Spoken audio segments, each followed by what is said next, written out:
जो जीके है उसमें आपको कुछ सिलेबस दिया गया है, कुछ टॉपिक दिए गए हैं। जैसे कि टॉपिक दिया गया है कि महत्वपूर्ण पुस्तकें और उनके लेखकों के नाम, या स्पोर्ट्स से संबंधित टर्मिनोलॉजी, ये टॉपिक दिया गया है। इसके अलावा भारत के राज्यों के विषय में भी उसमें पूछा जाएगा, क्योंकि पहला टॉपिक जीके में यही है। तो इसी बात को ध्यान में रखते हुए हम यहाँ पे कुछ क्वेश्चन कवर कर रहे हैं, ताकि आप उनको 10 नंबर अपना देख सके, इस वीडियो के द्वारा अपना 10 नंबर श्योर कर सके। अब मैं ये तो नहीं कह सकता कि भाई 10 में से 10 ही नंबर आपके मेरे ही पढ़ाए हुए आएंगे, लेकिन फिर भी जो है उस 10 नंबर के पोर्शन के लिए मैं ख़ास तौर पे ये वीडियो बना रहा हूँ। तो दोस्तों, उसमें जो है भारत के राज्यों के विषय में पहला टॉपिक यही दिया गया है कि भारत के राज्य। तो भारत के राज्य यानी कि स्टेट्स ऑफ इंडिया, तो यहाँ के एक एक राज्य के विषय में पढ़ना पड़ेगा। वहाँ की भौगोलिक विशेषताओं के बारे में पढ़ना पड़ेगा, ऐतिहासिक विशेषताओं के बारे में पढ़ना पड़ेगा। तो पहले हम जो है शुरुआत करते हैं कर्नाटक की। तो कर्नाटक आप सभी को पता है कि यह एक साउथ इंडिया का एक राज्य है, ये कर्नाटक। तो सबसे पहले हम इसकी राजनीतिक विशेषताओं के विषय में चर्चाएं करते हैं। तो राजनीतिक जो इसके तथ्य है, पॉलिटिकल फैक्ट है, उसके विषय में हम वार्तालाप करते हैं। तो सबसे पहले आपसे ये पूछा जा सकता है कि भाई इस कर्नाटक के अंदर लोकसभा की सीटें कितनी हैं। तो आप कहेंगे कि इसमें लोकसभा की जो सीटें हैं, लोकसभा सदस्य इसमें जो है वो है 28। तो 28 लोग यहाँ से लोकसभा के लिए चुने जाते हैं। और इसमें जो है राज्यसभा सदस्य जो है वो कितने हैं। तो राज्यसभा सदस्य की अगर हम बात करें तो राज्यसभा सदस्य इसमें जो है करीबन 12 है। तो 12 इसमें राज्यसभा के सदस्य हैं। अगला अगर हम देखें कि यहाँ का जो विधानमंडल है वो जो है किस प्रकार का है। तो विधानमंडल जो है वो द्विसदनात्मक है। तो यहाँ का विधानमंडल द्विसदनात्मक है, यानी कि इसे हम कहते हैं बाई कैमरल। तो बाई कैमरल जो है वो यहाँ का विधानमंडल है। तो यहाँ का विधानमंडल जो है वो द्विसदनात्मक या बाई कैमरल है। और अब हम आगे बात करें कि विधानमंडल में इसका मतलब जो विधानसभा है वो तो है ही है। विधानसभा सभी राज्यों में होती है, इसीलिए इसको राज्य विधानमंडल का अनिवार्य सदन कहा जाता है। और इसके साथ साथ जो है इसमें विधान परिषद भी है। विधान परिषद यानी कि जो राज्य विधानमंडल का निम्न सदन भी है और ऐच्छिक सदन भी है, तो वो भी यहाँ पे मौजूद है। तो ऐच्छिक सदन भी इस राज्य के अंदर मौजूद है। इसीलिए जो है ये एक प्रकार से बाई कैमरल है, यानी कि यहाँ का विधानमंडल द्विसदनात्मक है। और यहाँ लोकसभा के सदस्य जो है वो 28 है और राज्यसभा के मेंबर जो है वो 12 है। तो ये इसके राजनीतिक तथ्य हो गए। अब हम ऐतिहासिक तथ्यों की बात करें कि ऐतिहासिक तथ्य इस राज्य के क्या क्या है, तो उनके विषय में हम चर्चाएं करते हैं थोड़ा सा। तो अब आगे हम अगर बात करें कि ये जो कर्नाटक राज्य है इसके जो ऐतिहासिक तथ्य है वो क्या क्या है। तो हिस्टोरिकल फैक्ट या ऐतिहासिक तथ्य। तो ऐतिहासिक तथ्यों की बात करें हम, तो ऐसा कहा जाता है कि ये जो कर्नाटक है, पूरा का पूरा कर्नाटक, इसका जो पुराना नाम था वो पुराना नाम मैसूर था। तो पुराना नाम जो है इसका मैसूर था। तो मैसूर से जो है इसका नाम कर्नाटक पड़ गया 1 नवंबर 1973 को। तो याद रखेंगे आप डेट कि 1 नवंबर 1973 को जो है ये जो मैसूर है इसका नाम कर्नाटक कर दिया गया। और आज की डेट में मैसूर नाम से एक पर्टिकुलर शहर है कर्नाटक स्टेट के अंतर्गत। अब हम इसकी राजधानी की बात करें तो राजधानी इसकी बंगलुरु है। तो राजधानी यानी कि इसकी जो कैपिटल है वह बेंगलोर या बंगलुरु है। बंगलुरु इसकी राजधानी है। सभी को पता है कि इस बंगलुरु को जो है सिलिकॉन वैली कहा जाता है, सिलिकॉन वैली जो है वो बंगलुरु को कहा जाता है। तो ऐसे छोटे छोटे क्वेश्चन वहाँ पे पूछे जा सकते हैं आपसे एग्ज़ाम में, एलटी ग्रेड के एग्ज़ाम में, क्योंकि उसमें जो है ये 10 नंबर का सभी के लिए कॉमन है, चाहे आप साइंस के हैं, चाहे आप आर्ट्स के हैं या कॉमर्स के हैं, सबके लिए कॉमन है ये। तो हम यहाँ पे छोटे छोटे तथ्य पढ़ेंगे। तो राजधानी बंगलुरु है, बंगलुरु को सिलिकॉन वैली कहा जाता है और सिलिकॉन स्टेट के नाम से कर्नाटक को जाना जाता है। ऐसा कहा जाता है कि मौर्य काल की अगर हम बात करें, क्योंकि हम इसके ऐतिहासिक तथ्य की बात कर रहे हैं तो इसीलिए ऐतिहासिक तथ्य में हम इतिहास पढ़ रहे हैं इसका। तो मौर्य काल में ऐसा कहा जाता था कि जो मौर्य साम्राज्य की जो राजधानी थी, मौर्य साम्राज्य की जो दक्षिणी सीमा थी, मौर्य साम्राज्य की जो दक्षिणी सीमा थी वो वर्तमान कर्नाटक तक फैली हुई थी। तो मौर्य काल में वर्तमान जो कर्नाटक क्षेत्र है वो मौर्य साम्राज्य की दक्षिणी सीमा तक फैला हुआ था, क्योंकि उनका जो साम्राज्य है उत्तर में अफ़गानिस्तान से नीचे दक्षिण में कर्नाटक तक फैला हुआ था। तो यहीं पे एक जगह है जिसको श्रवणबेलगोला कहा जाता है। ये एक ऐतिहासिक स्थल है, श्रवणबेलगोला। तो श्रवणबेलगोला जो है ये एक ऐतिहासिक स्थल है और ये ऐतिहासिक स्थल जो है कहाँ पर स्थित है, कर्नाटक में।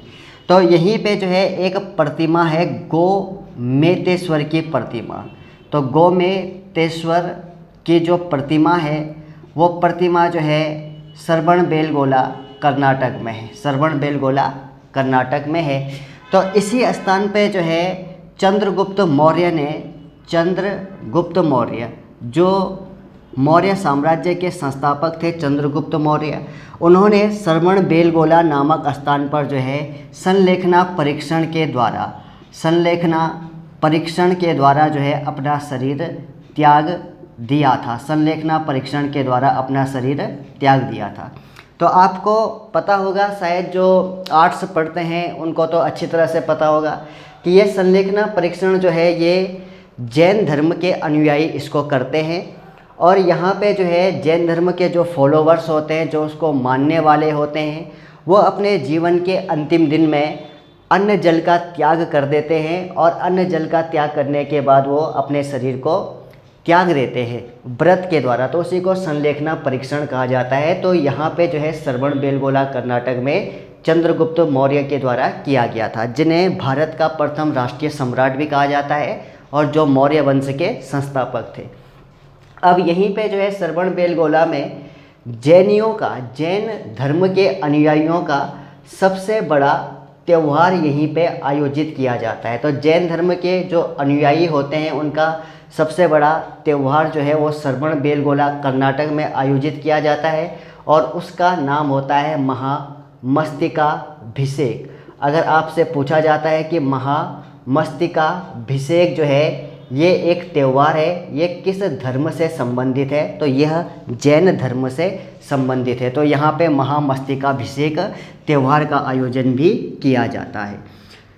अब हम आगे की बात करें कि ये जो कर्नाटक है, इसी कर्नाटक में इसी का पुराना नाम मैसूर था। तो मैसूर में जो है मैसूर के 2 प्रसिद्ध शासक थे। तो मैसूर के 2 प्रसिद्ध शासक जो ब्रिटिश काल में हुए थे, तो उनमें जो है एक का नाम हैदर अली था और दूसरे व्यक्ति का नाम जो था वो था टीपू सुल्तान। तो हैदर अली और टीपू सुल्तान पिता पुत्र थे। हैदर अली पिता का नाम था टीपू सुल्तान के, और जो है ये दोनों मैसूर के समय समय पर शासक रहे।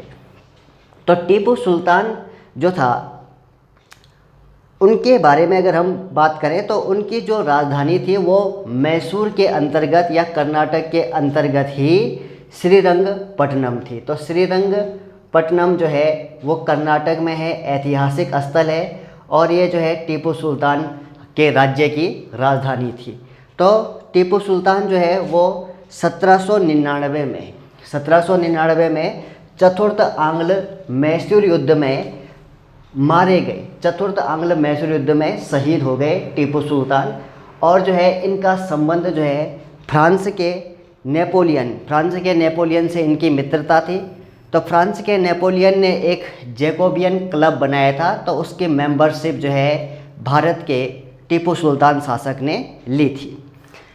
अब हम आगे बात करें दोस्तों, तो यहाँ पे एक जगह का नाम आता है बेलगाम। बेलगाम एक जगह का नाम आता है, ये वर्तमान कर्नाटक में है। तो यहाँ पे भी एक ऐतिहासिक घटना घटित हुई थी जो एग्ज़ाम के दृष्टिकोण से महत्वपूर्ण है। तो बेलगाम में 1924 की अगर हम बात करें, 1924, तो कांग्रेस का यहाँ पे वार्षिक अधिवेशन हुआ था। तो कांग्रेस का एक अधिवेशन होता है 1924 में। तो यहाँ पे क्वेश्चन बनता है कि 1924 में कांग्रेस का जो अधिवेशन हुआ था, वार्षिक अधिवेशन, वो कहाँ हुआ था? बेलगाम, कर्नाटक में हुआ था।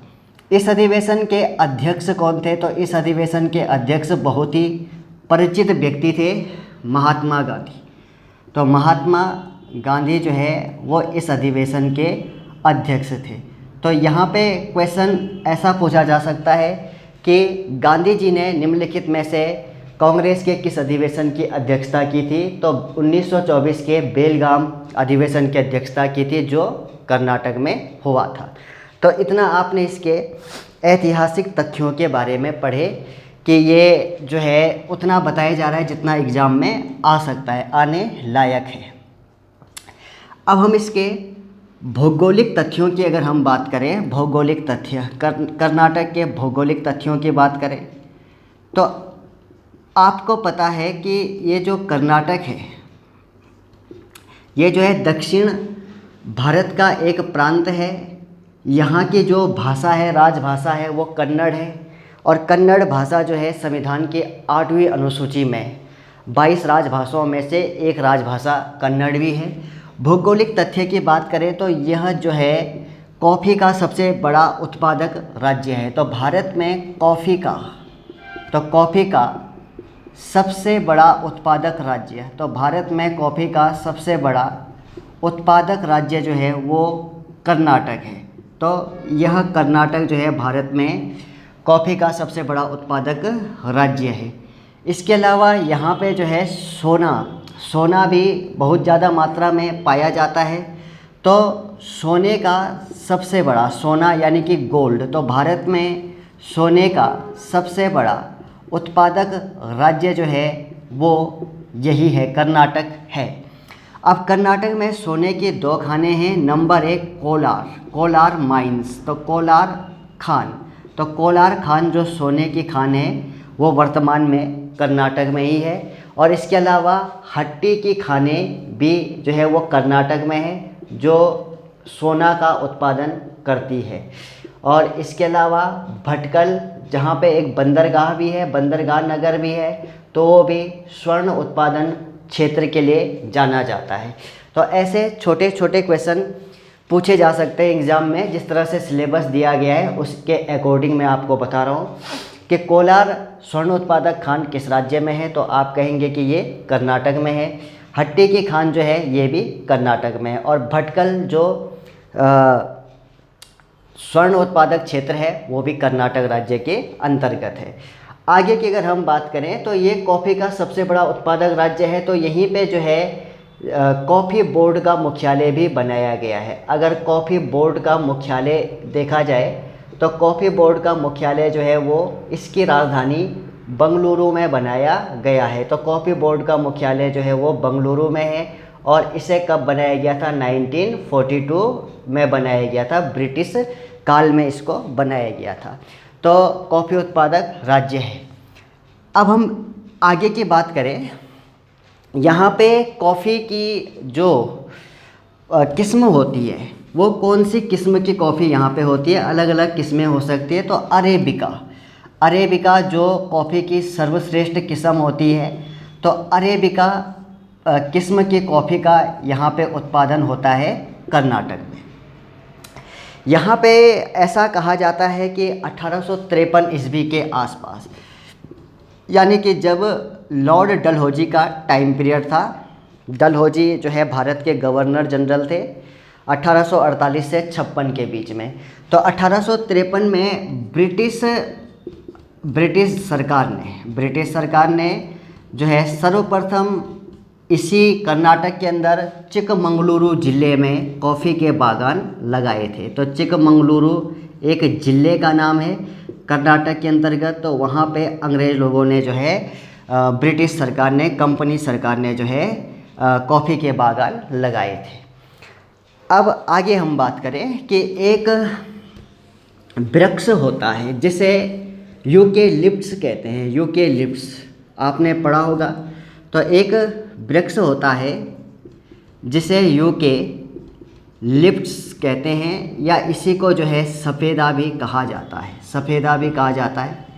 तो ऐसा कहा जाता है कि विश्व में सफ़ेदा का जो सबसे बड़ा उत्पादक देश है वो ऑस्ट्रेलिया है। तो विश्व में यूकेलिप्टस के सर्वाधिक वृक्ष जो है ऑस्ट्रेलिया में पाए जाते हैं, और ये भूमिगत जल का शोषण करते हैं अपनी जड़ों के द्वारा। तो ऐसा कहा जाता है कि एक दिन में यूकेलिप्टस का पेड़ जो होता है वो अपने जड़ों के माध्यम से 7 लीटर पानी को एब्जॉर्ब कर देता है। और दूसरी बात, ये जड़ों से जब पानी को एब्जॉर्ब करता है तो ये फिर पत्तियों के द्वारा पानी का वाष्पोत्सर्जन नहीं करता, तो ये पानी की कमी को पैदा कर देता है प्रकृति में। इसीलिए इसको पर्यावरण का आतंकी कहा जाता है। तो पर्यावरण का आतंकी जो है किस वृक्ष को कहा जाता है, तो वो जो है यूकेलिप्टस को कहा जाता है। और भारत में यूकेलिप्टस सर्वाधिक मात्रा में जो है वो कर्नाटक में ही देखने को मिलते हैं। और यहाँ पे दलदली भूमि को ख़त्म करने के लिए कंपनी सरकार द्वारा यूकेलिप्टस के वृक्ष लगाए गए थे, दलदली भूमि को समाप्त करने के लिए। इसके अलावा जो है चंदन के वृक्ष भी, तो चंदन के वृक्ष भी सर्वाधिक मात्रा में जो है वो कर्नाटक में पाए जाते हैं। तो चंदन जो होता है वो भी कर्नाटक में बहुतायत मात्रा में होता है। तो ये इसके प्रमुख